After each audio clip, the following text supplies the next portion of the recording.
نحمده ونصلي ونسلم على رسوله الكريم وعلى آلہ واصحابہ اجمعین اما بعد۔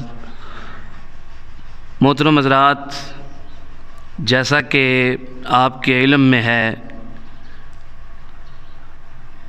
عقیدے کے بارے میں ہمارے سبق جاری ہیں، اور جو حضرات شامل ہو کے سن رہے ہیں یا یوٹیوب پر سن رہے ہیں، اس کو بار بار سنیں اور حفظ کر لیں، رٹ لیں۔ عقیدے کی درستگی کے لیے یہ چیزیں یاد رکھنا بہت ضروری ہیں۔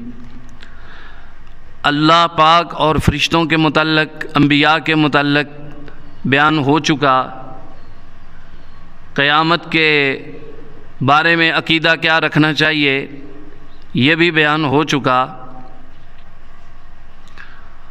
اب میں آپ کے سامنے یہ بات رکھنے لگا ہوں کہ شرک اور کفر اور گناہ، اس کے بارے میں کیا جاننا ضروری ہے۔ شرک کی تعریف یہ ہے اللہ پاک کے برابر کسی کو سمجھنا، اس کی ذات میں یا اس کی صفات میں، یہ شرک ہوتا ہے۔ اللہ کریم ایک ہے، کسی کو عبادت کے لائق سمجھنا، واجب الوجود سمجھنا، یعنی جیسے اللہ شروع سے ہے، ازل سے بھی پہلے کا، اور ہمیشہ ہمیشہ سے ہے، ہمیشہ ہمیشہ تک رہے گا، ایسے کسی کو واجب الوجود سمجھنا یہ شرک ہوتا ہے۔ اللہ کے علاوہ کسی کی عبادت کرنا شرک فی الذات کی مثال یہ ہے، جیسے عیسائیوں کا ایک عقیدہ ہے جس میں 3 خدا انہوں نے بنائے۔ کتنے خدا بنائے؟ 3 خدا۔ اللہ بھی معبود ہے، حضرت مریم بھی معبود ہیں، اور حضرت عیسیٰ علیہ السلام بھی معبود ہیں۔ تو یہ عقیدہ بھی شرکیہ عقیدہ ہے۔ مشرک جو ہوتا ہے وہ کافر سے بھی برا ہوتا ہے، مسلمان کا دوست مشرک ہو سکتا نہیں ہے۔ ایک اور عقیدہ تھا، انہوں نے کہا کہ خدا تو 3 نہیں ہیں، عیسائیوں نے کہا، لیکن مریم اللہ کی بیوی اور عیسیٰ علیہ السلام معاذ اللہ اللہ کے بیٹے ہیں۔ تو یہ بھی شرک ہے، لم یلد ولم یولد کے خلاف ہے۔ پھر اسی طرح یہودیوں نے کہا وقالت الیہود عزیر ابن اللہ، وہ کہنے لگے کہ عزیر علیہ السلام اللہ کے بیٹے ہیں۔ تو عقیدہ یہ بھی شرکیہ عقیدہ۔ عیسائی بھی مشرک ہوئے اور یہودی بھی مشرک ہوئے۔ اب اس کے علاوہ سورج کی پوجا کرنے والے، سورج کی عبادت کرنے والے، گائے کو پوجنے والے، بتوں کو پوجنے والے وغیرہ وغیرہ، یہ سارے کے سارے مشرک ہیں اور شرک فی الذات کر رہے ہیں۔ کون سا شرک کر رہے ہیں؟ شرک فی الذات۔ دوسری قسم ہے شرک کی، شرک فی الصفات۔ اللہ کریم کی صفات ہیں جو اس کی شانیں ہیں، ان میں کسی کو اس کے برابر سمجھنا، یعنی اللہ کریم رازق ہے، وہ مالک ہے، وہ سمیع ہے، وہ بصیر ہے، دیکھنے والا ہے، سننے والا۔ اگر کوئی بندہ کسی اور کو سمجھے گا اور ویسا ہی سمجھے گا جیسا اللہ ہے تو وہ مشرک ہو جائے گا، شرک فی الصفات کرے گا۔ اس کی ایک مثال دیتا ہوں۔ اللہ کریم نے قرآن مجید میں فرمایا اِنَّهُ هُوَ السَّمِيعُ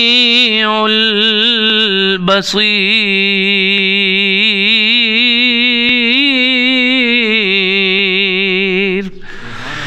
اللہ کی شان یہ ہے کہ اللہ کریم سمیع بھی ہے، بصیر بھی ہے، وہ سننے والا بھی ہے، دیکھنے والا بھی ہے۔ اگر کسی اور کو کوئی سمجھے گا سننے والا اور دیکھنے والا تو وہ صفات میں مشرک ہو جائے گا، شرک کرے گا۔ دوسرے مقام پہ اللہ کریم نے انسان کے بارے فرمایا انا خلقنا الانسان من نطفۃ امشاج نبتلیہ فجعلناہ سمیعا بصیرا، فرمایا ہم نے انسان کو سننے والا بنایا اور دیکھنے والا بنایا۔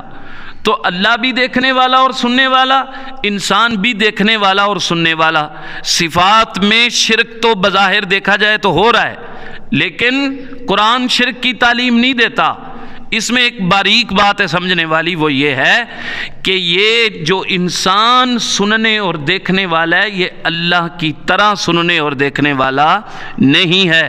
اللہ اپنی ذاتی طاقت سے سننے والا، اللہ اپنی ذاتی طاقت سے دیکھنے والا، انسان اللہ کی عطا سے سننے والا اور دیکھنے والا ہے، تو لہذا ایسا ماننے میں شرک نہیں ہوگا۔ جس طرح غریبوں کو نوازتا کون ہے؟ بولو اللہ۔ تو اگر اللہ کے علاوہ کسی کو غریب نواز کہہ دیا تو اگر تو یہ عقیدہ رکھ کے کہا کہ جیسے اللہ غریب نواز ویسے ہی معین الدین غریب نواز، تو پھر شرک ہوگا۔ اگر یہ عقیدہ نہیں، عقیدہ یہ ہے کہ اللہ حقیقی غریب نواز ہے، اپنی طاقت سے غریبوں کو نوازتا ہے اپنی شان کے لائق، اور خواجہ معین الدین چشتی اجمیری اللہ کی دی ہوئی طاقت سے غریبوں کو نوازتے ہیں، اگر یہ فرق ہو جائے گا تو پھر شرک نہیں ہوگا۔ جس طرح اللہ کریم نے قرآن کریم میں فرمایا کہ میری شان یہ ہے کہ میں حکیم ہوں۔ میں کیا ہوں؟ حکیم۔ آج طبیب کو بھی حکیم کہا جاتا ہے، تو اگر اس طریقے سے شرک لازم آتا ہوتا تو اللہ کے علاوہ کسی اور کو حکیم بھی نہیں کہا جا سکتا تھا۔ تو لیکن شرک لازم نہیں آتا کیونکہ اللہ حکیم ہے اپنی ذاتی طاقت سے، اور جس کو ہم حکیم کہتے ہیں وہ حکیم ہے اللہ کی عطا سے۔ اسی طرح داتا صاحب کا مسئلہ، اسی طرح مددگار کا مسئلہ، یہ سارے کے سارے مسئلے آپ اس بات پہ رکھ کے، اس اینگل پہ رکھ کے حل کر سکتے ہیں۔ شرک کے بعد اب باری ہے کفر کی۔ کفر کسے کہتے ہیں؟ ضروریات دین کا انکار کرنا کفر ہے۔ ضروریات دین کا انکار کرنا کیا ہے؟ بولیں، سارے بولیں، ضروریات دین کا انکار کرنا کیا ہے؟ کفر ہے۔ اب دین کی ضروری چیزیں کیا ہیں جن کو ماننا ایمان اور جن کو نہ ماننا کفر ہے، وہ سنیں۔ پہلے نمبر پہ اللہ کو ایک ماننا، دوسرے نمبر پہ وحدہ لا شریک ماننا، تیسرے نمبر پہ فرشتوں کو ماننا، پھر آسمانی کتابوں کو ماننا، نبیوں کو ماننا، ہمارے نبی کریم صلی اللہ علیہ وسلم کو ماننا، آخری نبی حضور کو ماننا، اور نبی کریم صلی اللہ علیہ وآلہ وسلم کے بعد کوئی نبی نہیں آئے گا، اس بات کو ماننا، یہ ایمان ہے، اور اس کا انکار کیا ہے؟ کفر ہے۔ آخرت کو ماننا، قیامت کے دن کو ماننا، جنت کو ماننا، دوزخ کو ماننا، یہ ساری کی سارے چیزیں ایمان کے لیے ماننا ضروری ہیں۔ اگر ان میں سے کسی نے کسی بھی چیز کا انکار کر دیا تو وہ کافر ہو جائے گا۔ اسی طرح فرائض جو اللہ پاک کی طرف سے ہیں ان کو ماننا، نماز پر ایمان لانا، بھئی نماز فرض ہے، حج، زکوٰۃ، روزہ، یہ ساری چیزیں فرض ہیں، ان کو ماننا فرض ہے۔ اگر کوئی ان کا انکار کرے گا تو وہ کافر ہو جائے گا۔ اگر کوئی بندہ نماز نہیں پڑھتا وہ گناہگار ضرور ہے، کافر نہیں ہوگا، لیکن اگر وہ نماز کا انکار کر دیتا ہے تو وہ کیا ہو جائے گا؟ کافر ہو جائے گا۔ زکوٰۃ اگر نہیں دیتا، مسلمان ہے لیکن گناہگار ہے، اگر زکوٰۃ کا انکار کر دے گا تو کافر ہو جائے گا۔ اس کے بعد یہ تھی کفر کی تعریف۔ یہ ضروریات دین کا انکار کرنا کیا ہے؟ بولو، کفر ہے۔ اس سے بندہ کافر ہو جائے گا۔ اب آپ کے سامنے توبہ کا ذکر کرنے لگا ہوں کہ شرک اور کفر اگر ہو گیا ہے تو توبہ کیسے کرے؟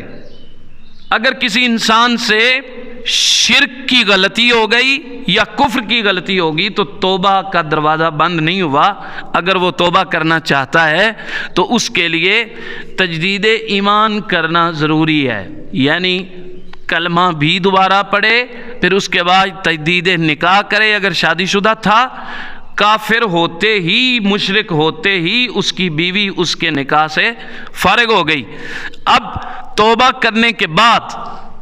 کرنے کے بعد ایمان بھی دوبارہ لانا ہوگا اور بیوی سے نکاح بھی بولو دوبارہ کرنا ہوگا. اور اگر کسی سے بیعت تھا تو بیعت بھی ٹوٹ گئی، وہ بھی دوبارہ کرنی ہوگی.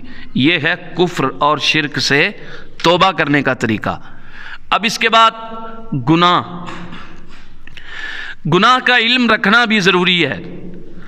وہ گناہ جو اللہ کریم نے واضح طور پہ حرام فرمائے، جیسے شرک، کفر، زنا، شراب، چوری، جوا، سود، یہ جو گناہ ہیں ان کو گناہ ماننا یہ ضروری ہے. اگر کسی نے کہا کہ یہ گناہ نہیں ہے وہ کافر ہو جائے گا. اگر کوئی بندہ کہتا ہے چوری گناہ نہیں ہے وہ کافر ہو جائے گا، کیونکہ یہ ضروریات دین میں سے ہیں. تو یہ بھی ماننا ضروری ہے کہ یہ گناہ ہیں، یہ جو بڑے گناہ کبیرہ جن کا میں ذکر کر چکا ہوں. اب ان سے توبہ کرنے کا کیا طریقہ ہے؟ گناہ کی دو قسمیں ہیں. کتنی قسمیں ہیں بولو؟ آج اگر درس تھوڑا سا لمبا ہو رہا ہے تو میرا ارادہ یہی ہے کہ ایک ہی درس میں یہ چیزیں اگر ساری سمجھنے کو مل جائیں گی تو سننا بھی اور یاد رکھنا بھی آسان رہے گا. دو قسمیں ہیں توبہ کرنے کے حوالے سے. ایک ہے وہ گناہ جس میں اللہ کا حق، آپ نے اللہ کے حق تلفی کی ہے، اللہ کے حقوق میں غلطی کی ہے. اور دوسرا ہے وہ گناہ جس میں حقوق العباد میں آپ سے غلطی ہوئی ہے، اللہ کے بندوں کے حقوق میں، جس طرح کے چوری اور دھوکہ، فریب وغیرہ وغیرہ. اس طرح کے گناہ کی دو صورتیں ہیں توبہ کرنے کی. سب سے پہلے اگر چوری کر چکا ہے تو جس کا مال چرایا ہے اس سے معافی مانگے اور پھر اللہ پاک سے معافی مانگے تو اس گناہ کو اللہ کریم معاف کر دے گا. اگر صرف اللہ سے معافی مانگتا رہے گا، چوری کیا ہوا مال واپس نہیں کرے گا تو پھر اس گناہ کی توبہ قبول نہیں ہوگی. اس کی ایک اور مثال دیتا ہوں. جس طرح کسی کا حق کھایا، یہ تو چلو چوری میں آ گیا. کسی کو ظلم کا نشانہ بنایا، کسی پہ ظلم کیا تو اللہ سے معافی جتنی مرضی مانگتا رہے، جب تک مظلوم سے معافی نہیں مانگے گا اللہ کریم بھی اسے معاف نہیں فرمائے گا. یہ تھی حقوق العباد والی قسم. اور ایسی غلطی جس میں انسان اللہ کا حق ضائع کرتا ہے، اللہ کی حق تلفی کرتا ہے، اس کی بھی دو قسمیں ہیں. اس میں کچھ گناہ ایسے ہیں جو صرف توبہ سے معاف ہو جاتے ہیں، جس طرح کہ شراب پی، اللہ سے معافی مانگی، اللہ کریم معاف کر دے گا، وہ غفور الرحیم ہے. اور کچھ گناہ ایسے ہیں جو بغیر صرف توبہ کے بغیر ہی معاف نہیں ہوں گے، توبہ کرنے سے بھی معاف نہیں ہوں گے. جس طرح کہ نماز ہے. کیا ہے؟ نماز. یہ ایسا فرض ہے اگر اس کو چھوڑ دیا، اس کو چھوڑنے کا الگ گناہ، بعد میں واجب ہے اس کی قضائی دینا، اس کو لٹانا. اگر لٹایا نہیں تو وہ دوسرا گناہ. تو نماز اگر نہیں پڑھی تو دو گناہ کیے. اب اس کی معافی مانگنے کا طریقہ یہ ہے کہ اللہ پاک سے توبہ بھی کرے اور جو نماز قضا کی ہے اس کو ادا بھی کرے، اس کی قضائی بھی دے. اسی طرح حج کا معاملہ، اسی طرح زکوٰۃ کا معاملہ، اسی طرح.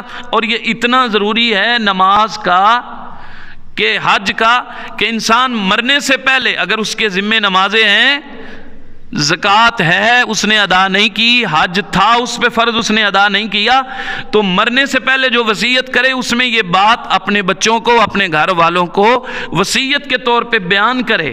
اور مرنے کے بعد نماز کی معافی نہیں ہے، اس کی اولاد کو چاہیے کہ اس کی نمازوں کا حساب لگا کے فدیہ دے، صدقہ دے، تب اس کی نماز قضا کرنے والی غلطی جو ہے اس کو اللہ کریم معاف فرما دے گا۔ تو دوستو، آج کے درس میں ہم نے یہ سمجھا شرک کیا ہے، شرک کیسے ہوتا ہے، اور آج کل جو ہم میں چیزیں رائج ہیں وہ شرک ہیں کہ نہیں یہ بھی سیکھا۔ کفر کیا ہے، کیسے بندہ کافر ہو جاتا ہے، وہ بھی آپ کے سامنے بیان کیا، اور گناہ کبیرہ کیا ہے اور اس کو ماننا، پھر شرک اور کفر سے توبہ۔ اور اب گناہ سے توبہ کا طریقہ یہ ہے کہ انسان جب اللہ کریم کی بارگاہ میں حاضر ہو، ندامت شرمندگی سے آنکھوں میں سے آنسو جاری ہوں، دل میں پکا ارادہ ہو کہ آئندہ نہیں کروں گا، پہلے گناہ پہ شرمسار ہو، تو اس طریقے سے جب رو کے گڑ گڑا کر اللہ کریم سے معافی مانگے گا تو اللہ کریم اس کو گناہوں کی معافی ضرور عطا فرمائے گا۔ حضرات، یہ آپ کے لیے اور ایسے لوگوں کے لیے جو حضرات دین سیکھنا چاہتے ہیں، ضروری مسائل سیکھنا چاہتے ہیں، ان کے لیے یہ ہمارے اسباق کا پروگرام جو ہے وہ سلسلہ وائز جاری ہے۔ تو حضرات جو اس کا شوق رکھتے ہیں وہ زیادہ سے زیادہ اس میں شامل ہوں، اور یوٹیوب پر بھی جو اس کو سنیں وہ لائک اور شیئر بھی کرے، دوسروں تک باقاعدہ کورس کے حساب سے یہ بیانات سنائے جائیں، یہ اسباق پڑھائے جائیں، اور ان کو بار بار سن کے یاد کیا جائے۔ اللہ کی تمام مخلوق کے لیے، بالخصوص نبی کریم صلی اللہ علیہ وسلم کی امت کے لیے یہ دعا کریں کہ جس طرح کفر کا دور ہے، الہات کا دور ہے، نوجوان بچوں کو گمراہ کیا جا رہا ہے، عقائد سے پھسلایا جا رہا ہے، اللہ کریم امت مسلمہ پہ اپنا خاص فضل فرمائے اور بے ہدایتوں کو اللہ پاک ہدایت عطا فرمائے۔ آمین۔ وما علیہ الا البلاغ۔